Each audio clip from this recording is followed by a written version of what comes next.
Eu sou besta, eu sou. Ah, parece que o edital saiu, finalmente. Ontem não tava lá. Ha.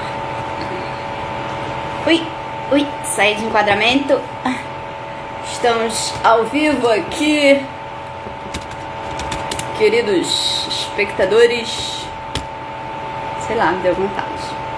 Não tem ninguém. Oh, liguei. Tem. Olá. E eu aqui toda fazendo graça porque não tinha ainda chegado as pessoas. Me pegaram no meio da graça.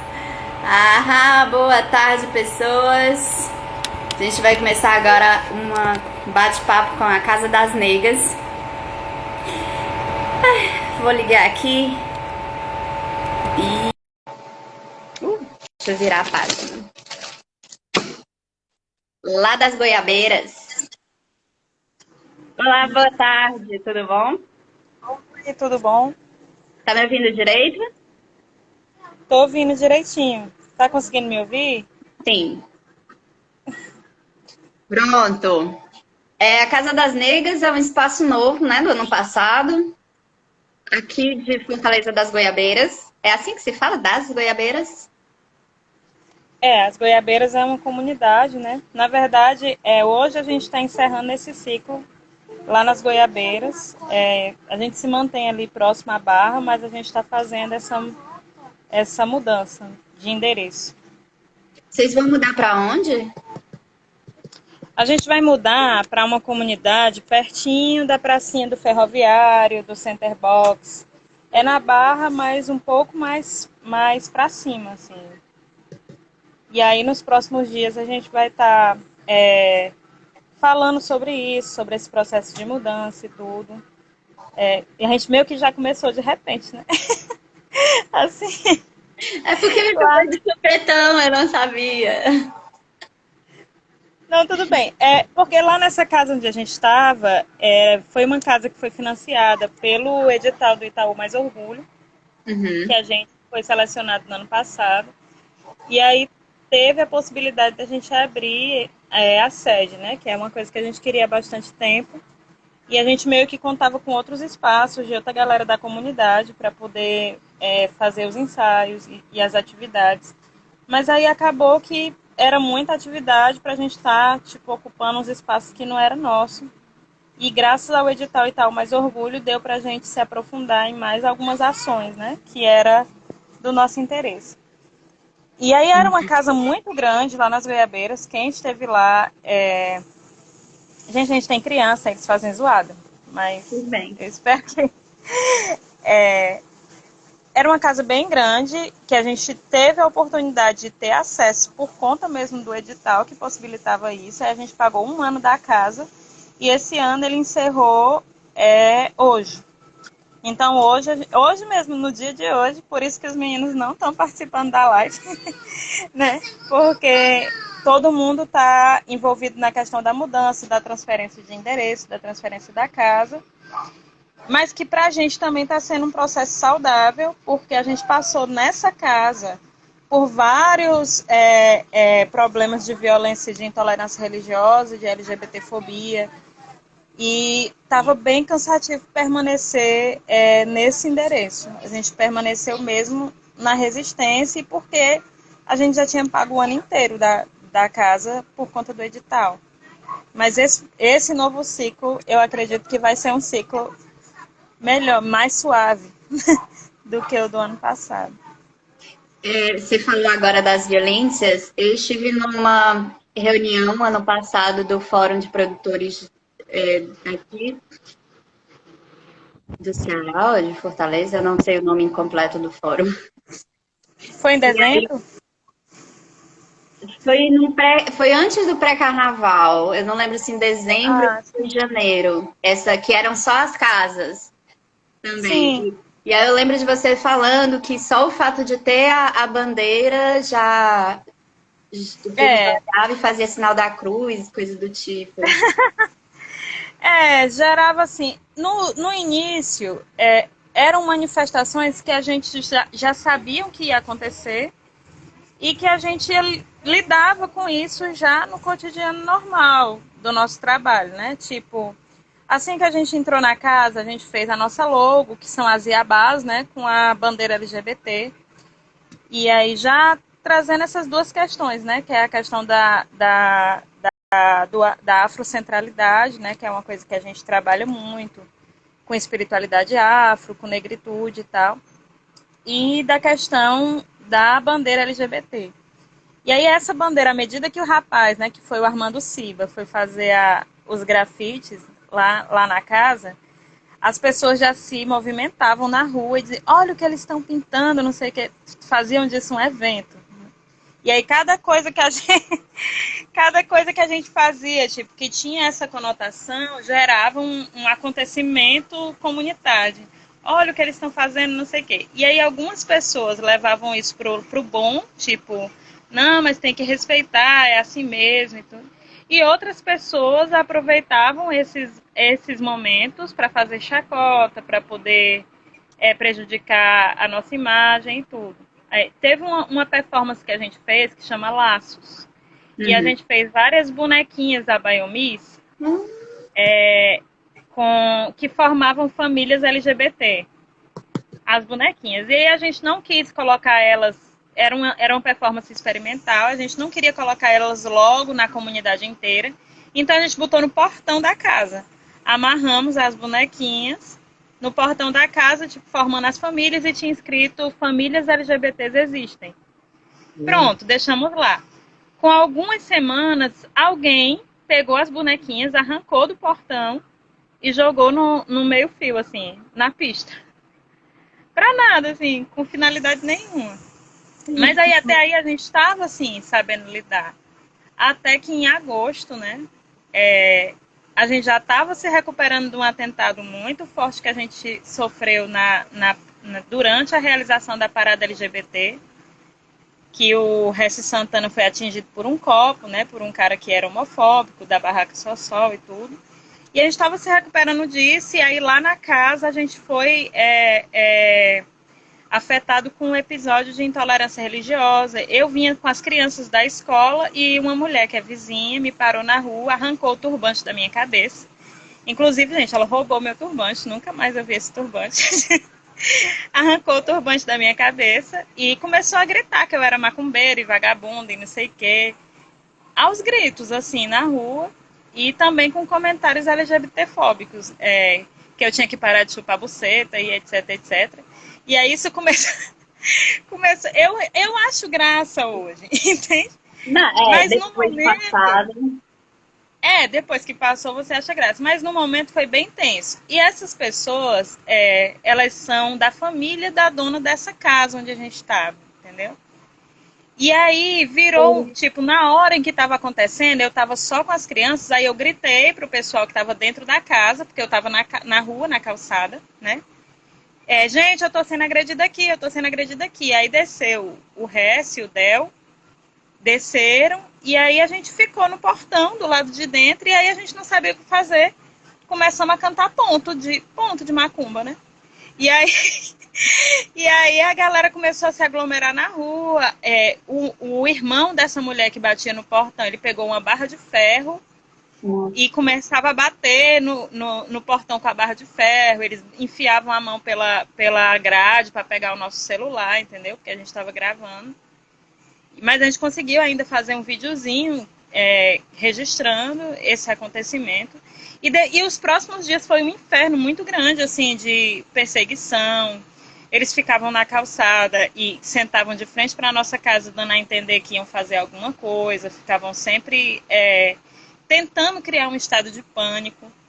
Só que realmente a comunidade lá nas Goiabeiras não acatou assim essa ação deles. A galera sempre que passava pela gente dizia, olha, a gente não acha que está certo isso. Enfim, as pessoas perguntavam como é que vocês estão, tá tudo bem, assim, a gente não concorda. Inclusive as pessoas que eram evangélicas mesmo.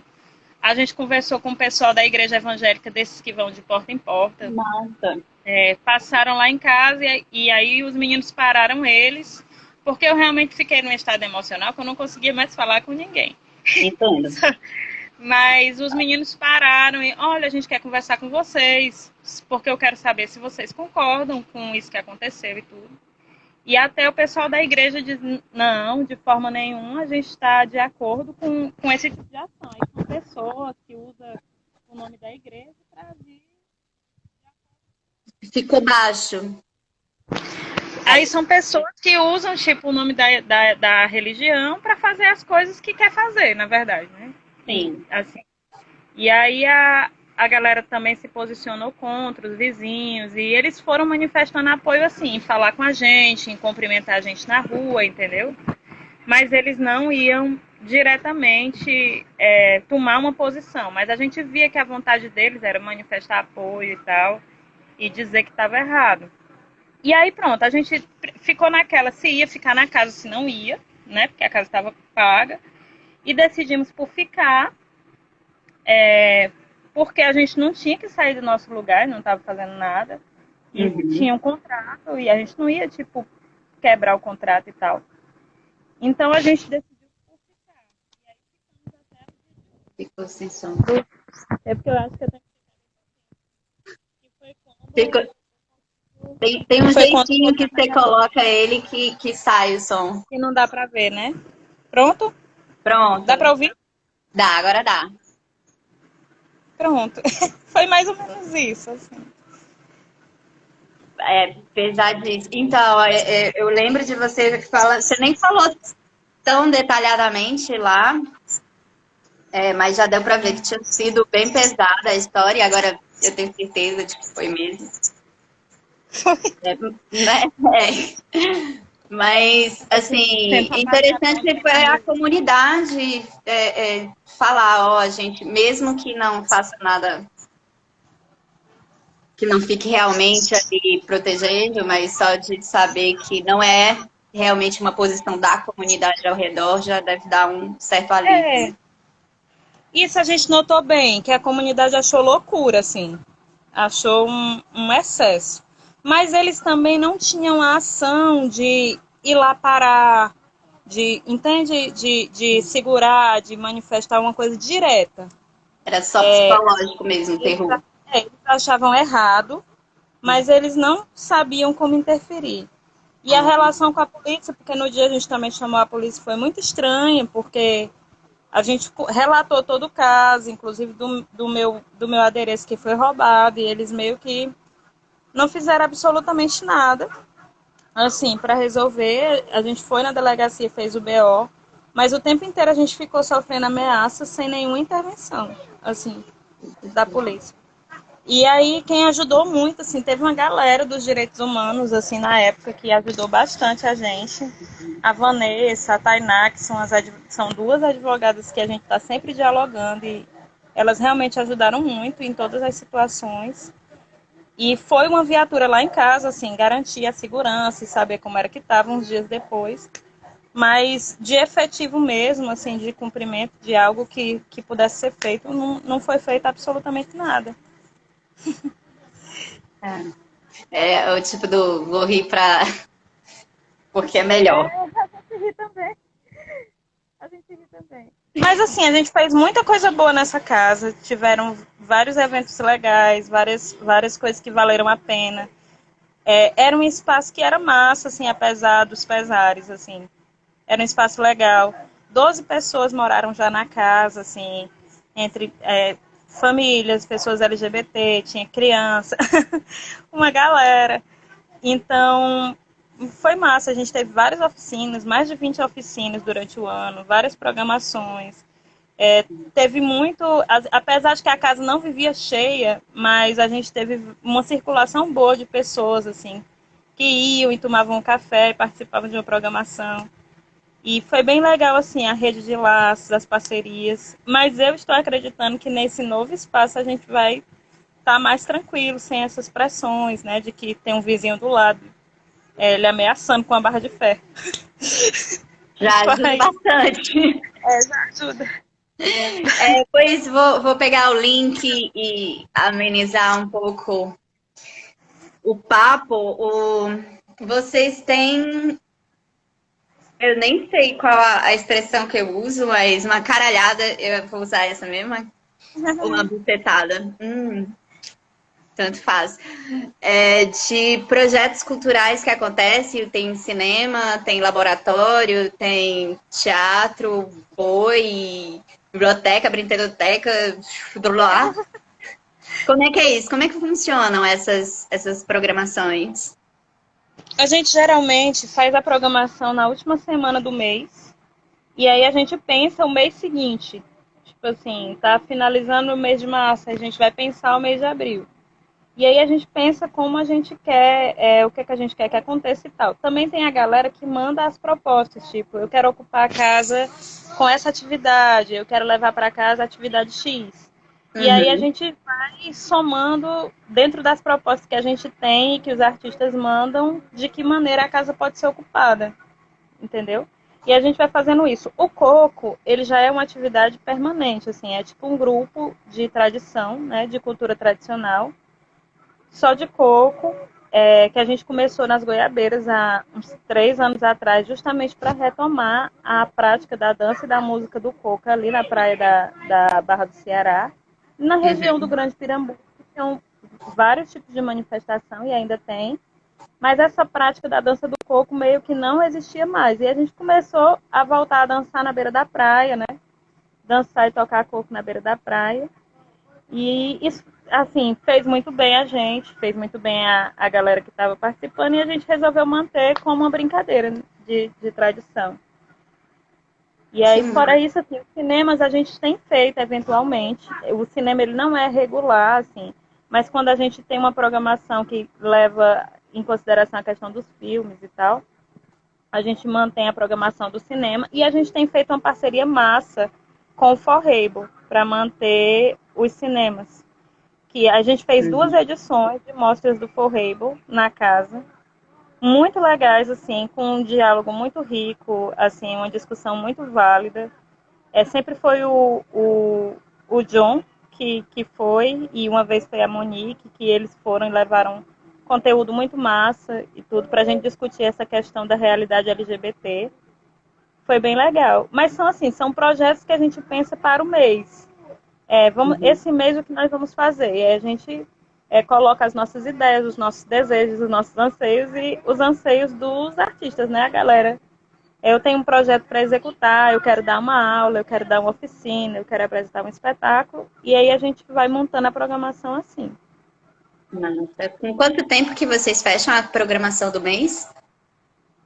Geralmente a gente faz a reunião para fechamento na última semana, para lançar a programação nos primeiros dias do mês que entra. Então, Uhum. ao longo do mês, a gente vai recebendo, tipo, as propostas, enfim, ideias e tal. E aí vai registrando. Quando é no dia da reunião, a gente soma tudo, ó. Fulano propôs isso, isso e isso, e a gente vai colocando no calendário para ver de que maneira pode ficar melhor. Mas é assim, bem colaborativo, não é muito tenso, não é muito. Não precisa de uma formalização. É às vezes uma mensagem mesmo. Eu tenho um espetáculo, tô a fim de apresentar. Então, a gente, massa, quando? Aí a pessoa diz. E a gente na reunião já coloca assim, fulana quer apresentar o espetáculo dela dia tal. E aí a gente já mobiliza forças para isso. Assim, Mas, bem colaborativo mesmo. conta pra gente um pouquinho sobre o coletivo Iabás, que Uhum. ele é Pronto. parceiro também na casa, né?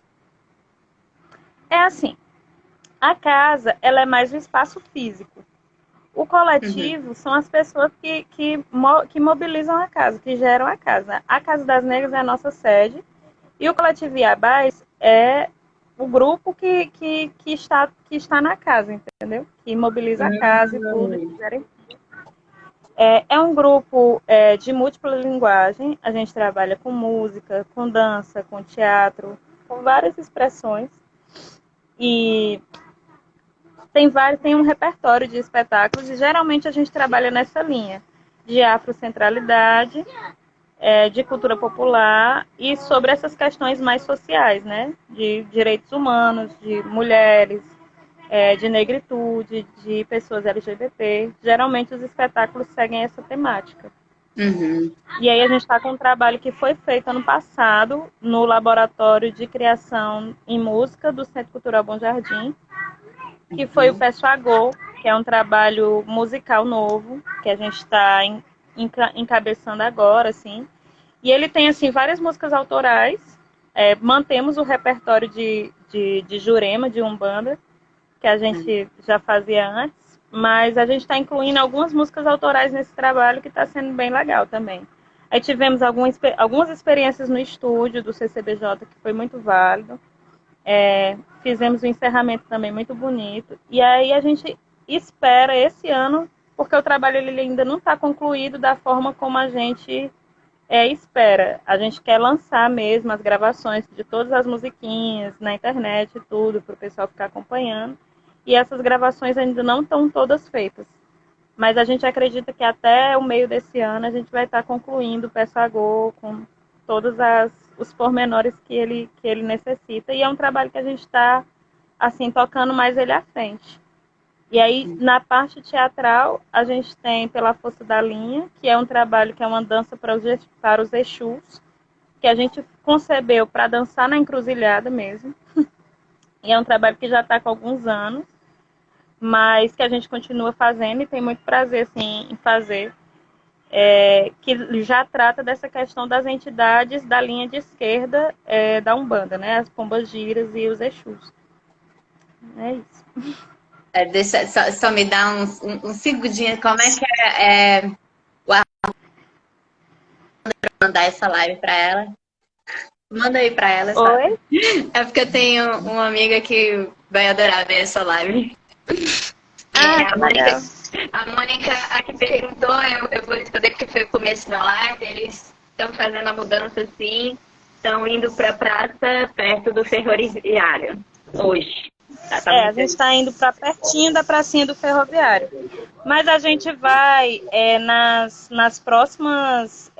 nos próximos dias lançar nas páginas da casa como é que está sendo essa movimentação de mudança. Teve uma galera que a gente quer agradecer muito, que está ajudando na rede de apoio à Casa das Negras. Sem essas pessoas a gente não teria conseguido sair de lá e talvez estivéssemos sendo ameaçados até hoje. Então, graças a essas pessoas que ajudaram e contribuíram, a gente conseguiu o calção da casa, as coisas da mudança, empacotamos tudo bem direitinho e levamos as nossas coisas e os nossos corpos em segurança para outro espaço. E graças a Deus deu tudo certo, tá dando tudo certo no dia de hoje. E aí, nos próximos dias, a gente vai estar fazendo os agradecimentos oficiais e mostrando a casa, que eu sei que gera uma curiosidade. Ai, como é a casa nova. É uma Por casa com favor. quintal. É uma casa com quintal. Vamos fazer muita festa nesse quintal, se Deus quiser. E quando passar essa quarentena, né? Ai, Jesus, a gente não sabe mais o que fazer dentro de casa. Mas a gente acredita que isso tudo vai passar e que quando passar, é importante que a gente esteja saudável e se cuidando dos nossos espaços, né? E a gente vai estar, assim, nos próximos dias divulgando com calma essa mudança e como é que está sendo, como é que vai ser a movimentação da casa, isso tudo. Vocês têm uma campanha, vocês tinham pelo menos no Apoia-se, né? Para ajudar a manter a casa. A Vocês gente ainda. tinha a gente estava com uma campanha no Apoia-se, só que a gente não conseguiu fazer com que a campanha do Apoia-se tivesse um alcance das pessoas que, enfim. Mas aí, assim, a gente criou um chapéu virtual, que é a rede de apoio à Casa das Negras. E aí a gente está falando com os amigos, assim, as pessoas que já frequentaram a casa, ou que conhecem, ou que acompanham as redes, e acha massa que qualquer apoio, tipo R$ 10, R$ 20, sei lá, que você acha que não vai fazer falta no seu orçamento e que você possa estar destinando para que a gente possa estar mantendo a casa, ajuda a gente a manter o espaço. E esse espaço é importante porque a gente está sempre garantindo que esse espaço sirva para a população LGBT e para a população da periferia.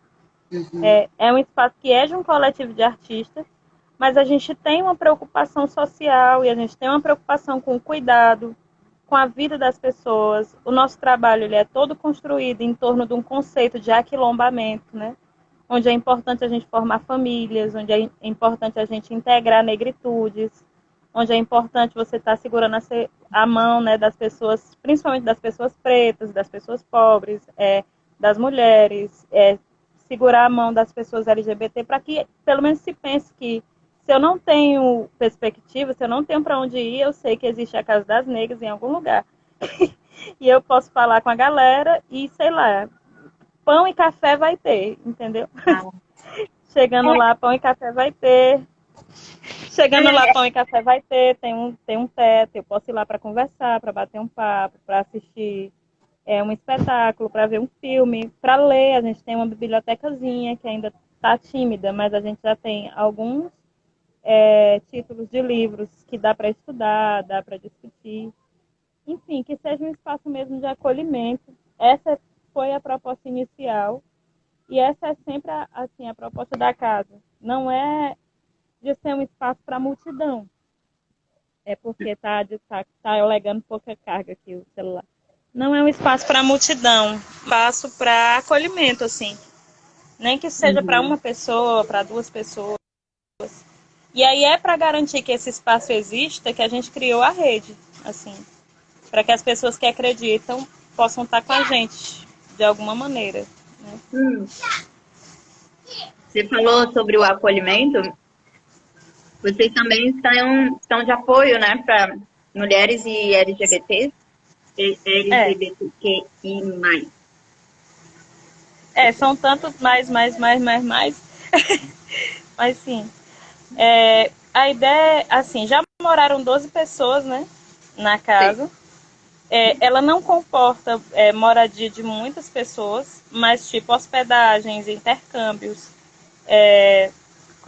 coisas colaborativas, tipo estadias colaborativas. Tudo é possível. O importante é a gente ir gerando diálogo e gerando aquilombamento, né? Sempre dentro desse conceito do aquilombamento, né? De estar junto, de entender o que se precisa, de como é que o outro precisa ser cuidado, como eu posso ajudar a cuidar. E aí a gente tem essas duas palavras que meio que motivam o gerenciamento da casa, que é o cuidado e o aquilombamento. São as duas coisas que norteiam, assim. E aí sim, se tem uma pessoa em situação de vulnerabilidade, ela pode contactar a casa e a gente se vira nos 30, assim, a gente não tem recurso, a gente não tem muita coisa, mas a gente é humano e a gente se ajuda. Um ajuda o outro, né? Vamos vendo o que é que a gente pode fazer um pelo outro. Foi assim que a gente se juntou com o Del, com a Tassiana, que hoje fazem parte do coletivo da casa. E também dentro dessa proposta de vamos nos ajudar, vamos nos integrar, vamos um ajuda o outro, vamos lá. E assim a gente conseguiu fazer. Hoje em dia nós somos um coletivo só, uma parceria só. Você comentou sobre o Itaú Mais Orgulho. Sim. O coletivo que vocês têm agora e a própria Casa das Negras, ela foi consequência ou já era algo que estava se formando e o Itaú foi só algo que vocês conseguiram concretizar esse projeto? Era assim. A gente fazia a maioria das ações que a gente já faz, só que a gente não tinha um espaço. E era um problema muito grande, porque a gente não tinha, assim, a gente queria fazer muita coisa, tinha muita vontade, mas a gente não tinha um lugar para. E aí, muitas das nossas ações ficavam limitadas, porque a gente dependia que alguém cedesse um espaço. Ou às vezes a gente fazia muito na praia, porque a gente morava assim bem pertinho da praia, então a gente fazia muitas ações na praia, mas aí se chovia a gente não tinha mais como fazer. E aí ficava contando muito com o espaço da rua, que é um espaço que a gente usa, assim, o espaço da rua mesmo. A gente já trabalhou muitos anos na rua, na Praça do Ferreira, já fez muito ensaio na praia, muita coisa, e a gente não quer de jeito nenhum parar de fazer. Mas a gente entendia sempre que era importante, na medida que se tivesse condições, ter um espaço de trabalho, né? Uma sede. E aí, quando se lançou o edital do Itaú Mais Orgulho, a gente lançou a proposta de de criar uma casa com programações culturais e tudo, fazendo tudo o que a gente já fazia, mas voltado a atender principalmente o público LGBT e a população afro. E aí lançamos o projeto. Esse projeto ficou entre os 10 selecionados, né? Aí Hesse foi para São Paulo para defender, foi assim uma tensão. E aí lá aí ficou em primeiro lugar o nosso projeto, lá no dia da seleção. Isso foi uma emoção muito grande, a gente ficou bem feliz, tinha assim os projetos da galera muito potentes, muito importantes. E isso foi assim massa pra gente. A gente ficou bem feliz. E aí, quando ele voltou, também já foi com outra garra, porque de se comunicar com a galera que estava lá, tinha Dandara que é do Pará e faz um trabalho massa lá com ela é uma mãe de santa, é uma mulher trans e faz um trabalho massa também lá na comunidade dela em Altamira, Altamira. E também é uma pessoa que a gente pôde dialogar nesse período. E todo mundo lá que a gente teve contato lá no Itaú. Teve também outro projeto aqui do Ceará, que é o projeto da ADEL, que quem estava representando lá era a Aurigele. E massa também estar podendo fazer esse diálogo e ter contato com o pessoal do interior. Enfim, essa ida, nessa circulação do projeto do Itaú foi legal, porque a gente pôde abrir o nosso espaço, que era uma coisa que a gente já precisava, tinha uma necessidade, uma urgência em torno disso, mas também pelo diálogo e as possibilidades de se comunicar com as pessoas, que se não fosse por isso a gente não teria tido acesso a conhecer essas pessoas, a saber do trabalho delas. E eu acho que, fora a questão de ter podido finalmente abrir a casa, o conhecer essas pessoas foi um dos pontos mais marcantes, assim, essa abertura de laços, né, de caminhos, esses encontros que o Itaú Mais Orgulho possibilitou. Foi massa. A gente se sentiu bem, assim, contemplado nessa questão. Nossa.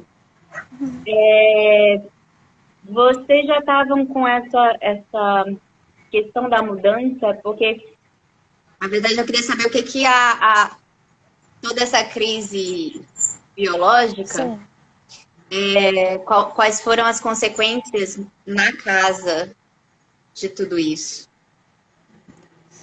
Nossa, Porque pegou a existiam gente no vários momento. tipos de projeto, né, funcionando, mas aí vocês também tinham a mudança. Então, vocês, Sim, né? E aí, pegou a gente num momento muito delicado, essa pandemia. Porque a gente já tinha que se mudar, o contrato já ia vencer, então era um prazo estipulado. Não era nosso interesse permanecer nessa casa, por conta de todas as coisas que, enfim, eu relatei. Então a gente tinha que sair, a gente queria sair cumprindo todos os prazos, porque a gente já foi muito ameaçado lá e tudo pela família do pessoal, da família dos donos, e a gente não queria, enfim, passar por nenhum tipo de perrengue. E a gente contava com várias apresentações que a gente ia fazer e que ia ser massa porque ia dar para pagar as contas e o dinheiro do calção. Só que aí não rolou as apresentações. Tipo, todas as nossas apresentações foram canceladas. Um corre que a gente ia fazer, que era de ir para a rua, para tocar na praça, para poder ter o chapéu e tudo, se inviabilizou total, porque a gente não tinha mais como ir para a rua, que era tipo assim, a gente tinha isso como, não, vai dar certo, a gente vai tocar na rua um mês e no final a gente vai ter. Mas aí ficou foda, assim. Aí, assim, graças a Deus, alguns trabalhos, o pessoal tá entrando em contato para ver como fazer virtual e tudo. Que pra gente não é o ideal, mas, enfim, a gente tá vendo como readequar, assim, o trabalho nesse sentido.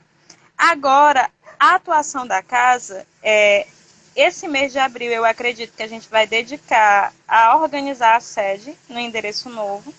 Uhum. E a gente vai estar se comunicando com a galera pelas redes sociais, né? A gente vai estar sempre nas redes, mostrando o que é que a gente está fazendo e vendo como é que está ficando a casa e tal. E eu acredito que a partir do final de abril, início de maio, é que a gente vai estar podendo ver uma programação. E aí até lá a gente vai ver. Se tudo tivesse regularizado, e graças a Deus, se Deus quiser, oxalá, bendiga que se possa, a gente retoma as programações normais. Se não, a gente vai pensar em programações virtuais. Eu sou amarradíssima com esse negócio de internet. Eu até falei com os meninos do festival, gente, eu não sei fazer isso. Como é que eu faço para entrar? Porque, tipo, eu sabia que isso era possível, porque eu já tinha visto, mas eu nunca tinha participado, entende? Aí eu não sabia como entrar. Aí tu disse, não, tu aperta solicitar, mas eu não sabia, assim, gente, aonde vai aparecer isso? Entendeu? Mas, assim, a gente está vendo como lidar com essas questões de internet, como é que a gente pode fazer. Mas a questão da manutenção da casa, porque a gente se mudou, mas a gente vai precisar continuar pagando aluguel, a gente vai precisar continuar pagando as contas.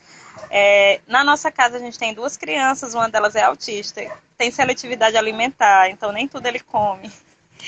E aí já mulher, é uma questão, porque assim, todo mundo come tudo, mas ele é uma questão. A alimentação dele é muito mais baseada em fruta do que em qualquer outra coisa. E nem sempre dá. E aí a gente está assim, com várias questões, mas a gente está confiando muito nessa rede de apoios. A gente está contando que algumas apresentações vai dar para fazer virtual. Dia 10 já foi confirmada uma apresentação do Coco das Goiabeiras numa live do Centro Cultural Belchior. Massa. E a gente já vai tá fazendo essa, sim, que vai ser massa, né?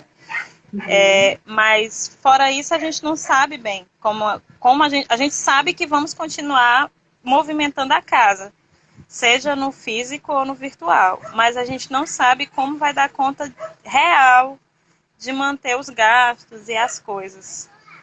E o pessoal da rede de apoio aos artistas, a André Bardavil, ajudou muito a gente. Massa. Eles mandaram uma cesta para a sede e isso assim segurou bastante a alimentação.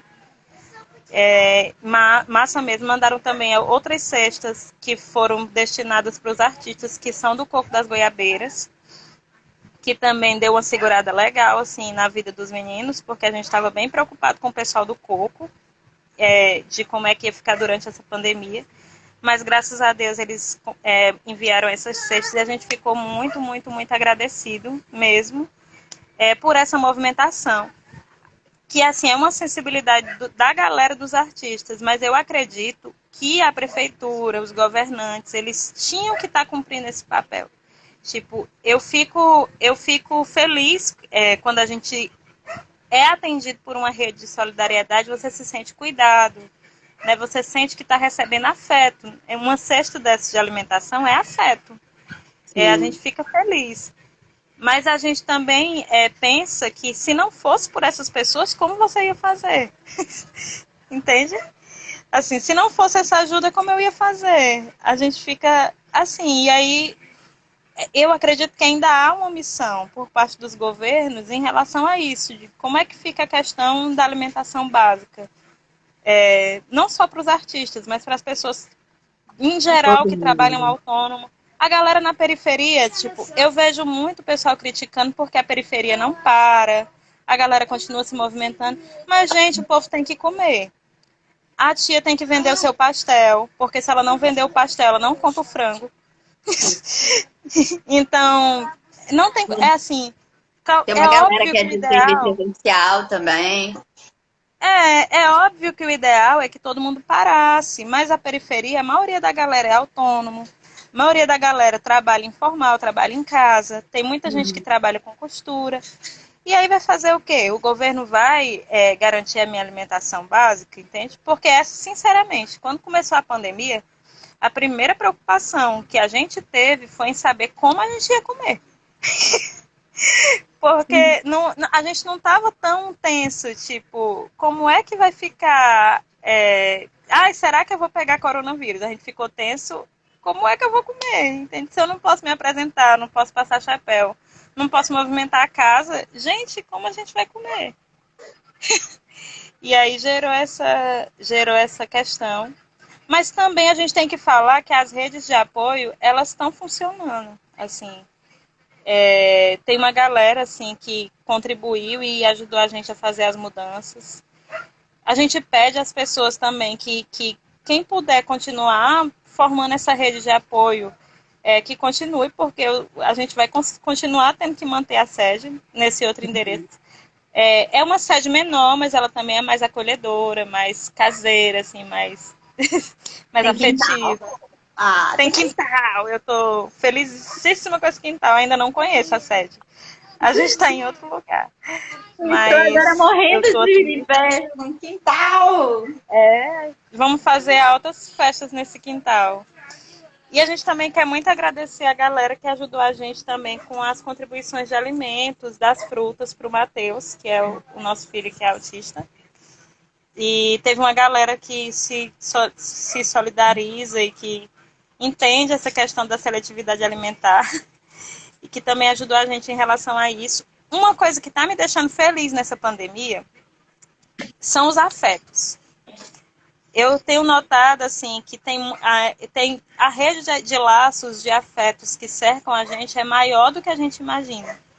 Porque às vezes você está fazendo um trabalho, você não imagina o tanto que as pessoas estão acompanhando, nem que seja de longe, o quanto as pessoas acreditam naquilo. E aí quando você passa por uma situação de perrengue mesmo, que você vê as pessoas ajudando, as pessoas se preocupando, mandando mensagem para saber se está tudo bem, se a casa vai continuar e como é que você vai fazer e tal.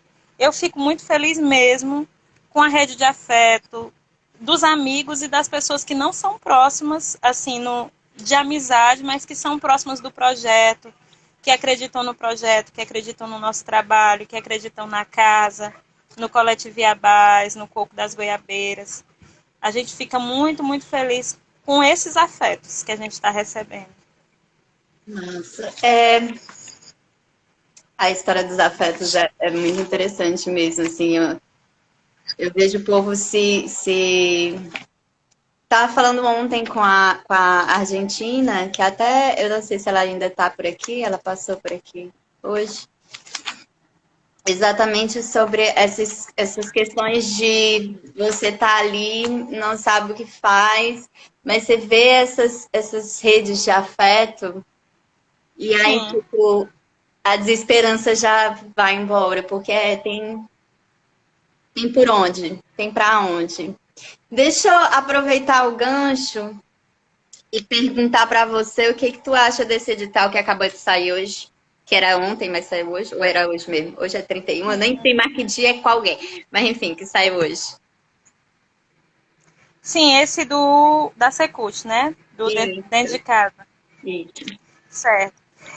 Eu li algumas matérias, ainda não li o edital, mas eu vi que é um recurso de 2.000 e poucos reais. Opa! De 2.000 e poucos reais, né? E que é um auxílio e tal. Eu acredito que é uma ação importante, mas eu sinceramente vou falar por mim. Fiquei preocupada com os prazos, porque é uma ação que é para ser emergencial e eu notei que as inscrições vão até dia 20 de abril. E eu imagino que vai levar uns 30 dias ou mais para o resultado sair. E aí eu fiquei bem preocupada com isso, porque, tipo, esse mês de abril eu acredito que vai ser o mais crítico em Sim, relação a essa questão da sobrevivência, em relação à questão também das contas. tá muito molhado. Depois eu faço isso, obrigada. Ah, desculpa.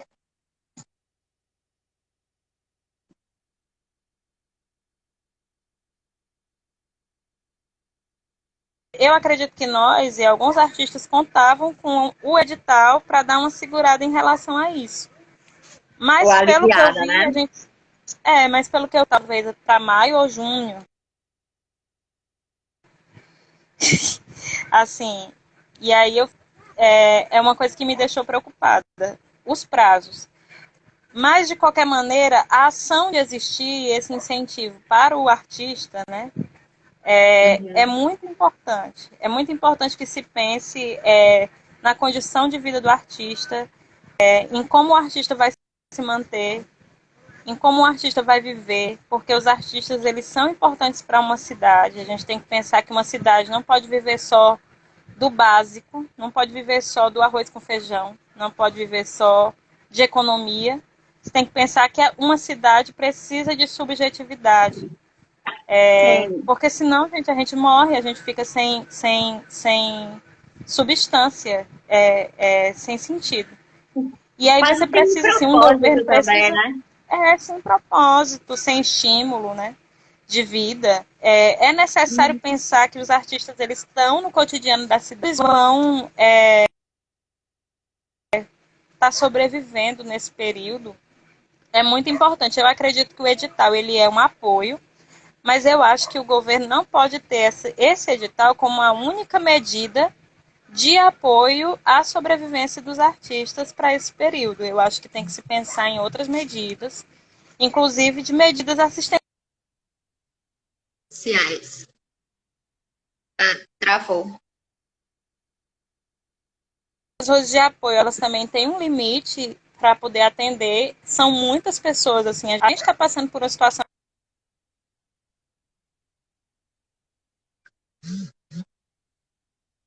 Travou um pouco. Tá travando agora. Vixe, Maria. Só porque só faltam 10 minutos, aí a internet. Pronto, tô. Pronto. Então é isso. A gente acredita que tem que ter também outra que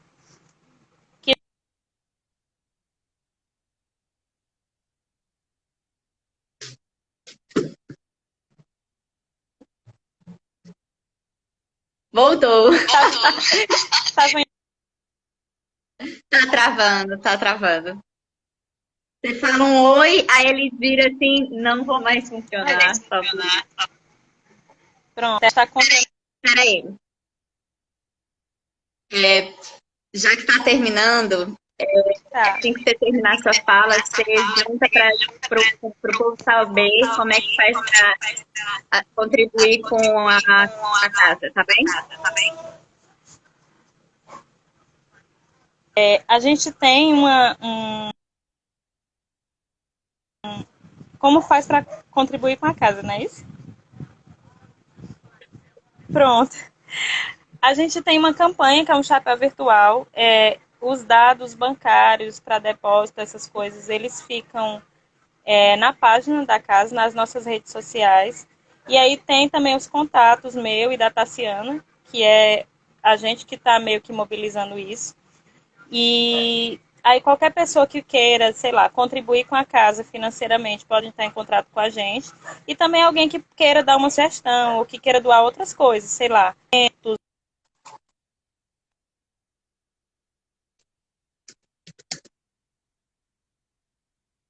você pode estar entrando em contato. Eu posso passar meu WhatsApp, no caso, que eu acho que é o WhatsApp de mais contato da casa.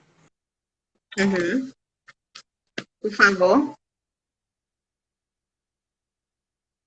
8826-3868. Esse é um WhatsApp, assim, É DDD 85? 85. Esse WhatsApp é o que a gente está mais, assim, recebendo comunicações através dele. E aí todos os apoios, assim, ou ideias, ou sugestões, ou conversar, você pode mandar para esse zap, que é o zap, é meu, mas é da casa. Tranquilo. Pronto. Tá nos comentários aí, para quem quiser. Massa. Gente, a gente 988. quer muito agradecer Pode ser. por essa iniciativa do festival. A gente quer muito agradecer o convite. Estou feliz. Obrigada por me ensinar a mexer nesse negócio de câmera ao vivo. Vai ser muito útil, eu acredito. E muito, muito obrigada. Muito linda a iniciativa. Eu espero que a gente também, já que é o espaço que até agora está disponível para nós. É uma rua a ser ocupada.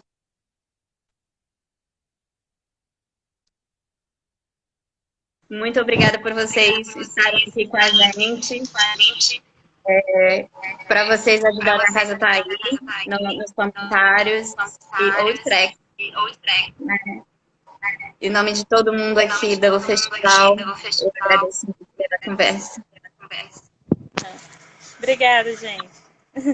Até mais.